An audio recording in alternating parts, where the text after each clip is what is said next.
Hi, you guys. Welcome back to Author Journey. My name is CJ Anaya.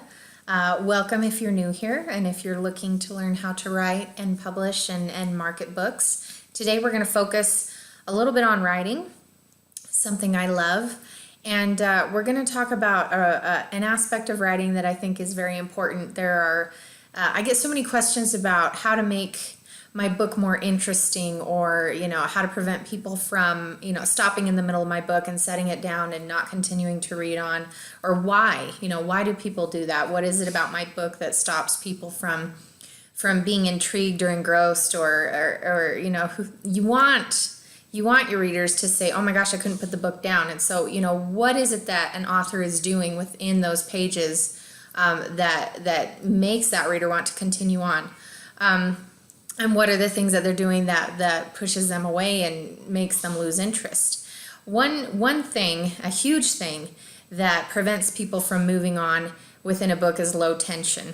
And there are several contributing factors to low tension, but a huge one that I just want to focus on. I just want to focus on one right now because it's something you need to master, and something that took me a while to do. And even now I still find myself doing it, and I have to catch myself, or my editor will catch me doing it, and she'll be like, no, bad Cindy, is backstory.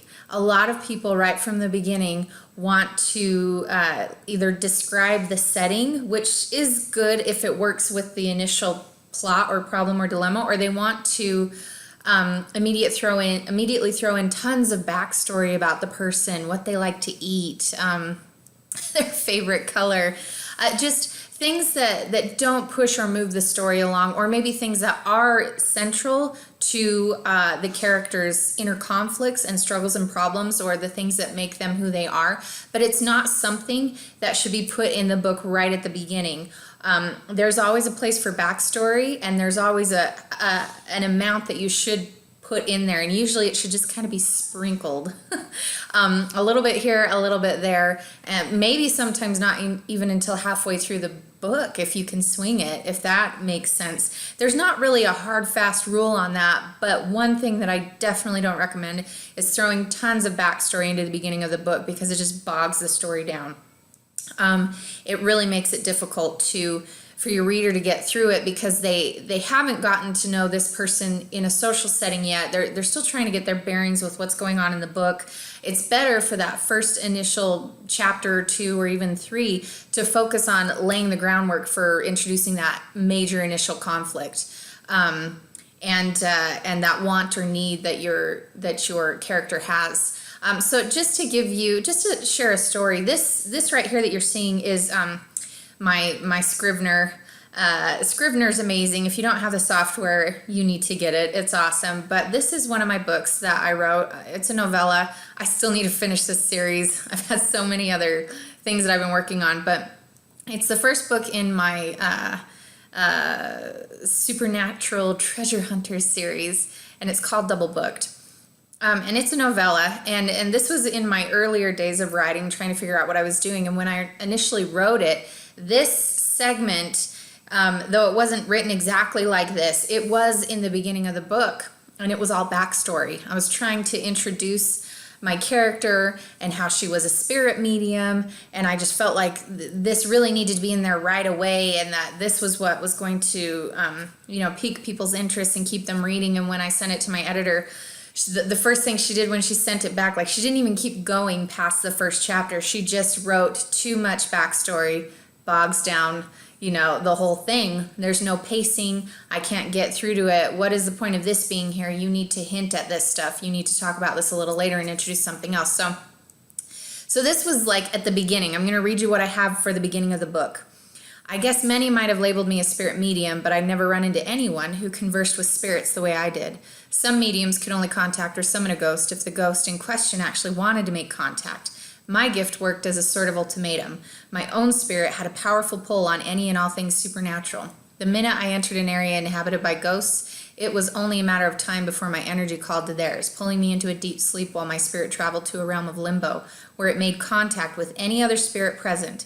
The ghost had no choice but to communicate its unfinished business, and I had no choice but to listen. I spent many years of my life playing the Good Samaritan, relaying messages to loved ones, warning people of possible threats, and leaving a few anonymous tips to the police about specific murder investigations. That's where my run-in with witches came into play. I had some awful experiences in that department. Trying to help a dead witch with unfinished business was like trying to peel an onion, multiple layers with no end in sight. So as you can see, this is kind of rambling a little bit. Where I have this now makes a lot of sense because of who she meets in the beginning, which I changed it around. But to have this at the beginning, it bogged everything down. We really didn't have a feel for her or what her character was like. All of a sudden you get hit with, oh, I'm a spirit medium. Oh, and I hated playing the Good Samaritan, and we're about to get more backstory because the fiance she had finally found out what she could do and left her, so she doesn't trust men. And it's like, you can't throw all that at the beginning. You have to just start with something that draws the reader into the story, like a dialogue, some little problem that erupts, something like that. But this was too much, and it was something that was hard for her to get through, which made sense to me. And it was a lot worse than this. This is actually cut down quite a bit. So I'm going to scroll up to the top, to the beginning, to the very beginning of the book. And this is what I had. I introduced a problem, introduced the character in a different way, and also introduced the love interest in a different way. So Annalise is dealing with a conflict right now. And we slowly figure out where she is with the dialogue, but it's not me saying Annalise is at a hotel. Annalise is here to write a story. Annalise has been summoned by Madeline Cross. I weave those little tidbits in with the dialogue. So I'm just going to read this to you. And I think you'll notice that this is a little bit more interesting and pulls you in a little more. I impatiently tapped the edge of my credit card on the mahogany registration desk, wishing with all my heart that I could simply curl up into a tiny, exhausted ball on the floor and sleep off my jet lag. Name, the receptionist asked. She looked as young as a college student and as perky as a bleached blonde chihuahua. Her curves had no doubt launched 1,000 heartbreaks and demanded the attention of anything male within a 30-foot radius. I pretty much hated her. Annalise Lavelle, I responded. The pretty Barbie doll clicked her ridiculously long hot pink nails across her keyboard before a look of confusion, a look I'm certain she frequently wore, scrunched up her perfectly symmetrical features. You say you previously booked a reservation with us for this week? My heart sank. This business trip had already gotten off to a lousy start, what with my impromptu flight from England back to the States and then my arrival here on an island several miles off the coast of Texas. If this girl couldn't find my reservation, I'd either sit down on the floor and burst into tears or throw expletives at anything that moved. Probably the latter. Okay, probably both. The owner, a Miss Madeline Cross, booked it for me when she invited me to stay here for the week. The receptionist's perfectly plucked eyebrow nearly lifted to her hairline. I felt a childish sense of satisfaction when I noticed her dark roots. I suppose I didn't have room to judge the receptionist based on her hair color, considering I was a blonde myself. But my hair color was all natural. This young lady's brain cells had probably been seriously depleted with every chemical-filled visit to the hairdresser. So we're getting the idea that when Annalise is tired, she's pretty petty and cranky. But we're also figuring out that wasn't planning on coming here, that this was kind of a last-minute thing. It was an assignment that well, we don't know it's an assignment yet. As we get down, we'll figure that out. But basically, we're getting a feel for her personality and who she is, and we're running into an issue. She has a reservation at this place, and this woman says she doesn't. And so that little conflict right there is bringing it in. And Annalise's response to this receptionist, is both petty and kind of, beneath her a little bit, but at the same time a little funny because of how sarcastic the inner dialogue is. And so we feel for her. We feel for the situation because we've all been there when reservations are screwed up or a receptionist doesn't know what she's doing or something like that.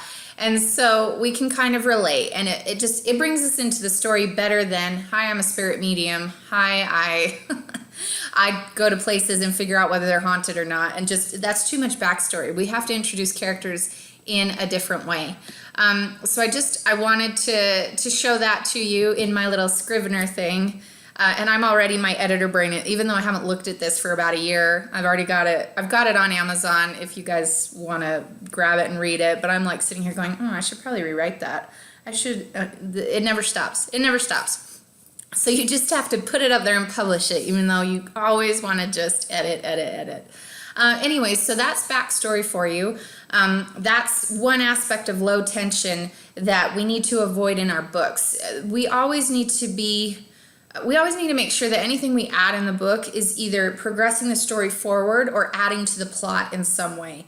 And if the backstory that you're putting in the book is bogging a scene down, find a way to either make it a little bit shorter or sprinkle it throughout that scene or put it somewhere else altogether, so that the characters are yes, becoming fully formed. Maybe there's a little foreshadowing as to what's happened in the past that you could use as backstory, but it's more foreshadowing.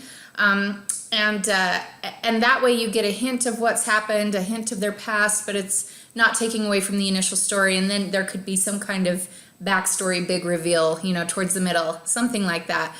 Like I said, there's no hard, fast rule, but one thing that I really would avoid is too much backstory in huge chunks and too much backstory at the beginning, because you really want your book to flow.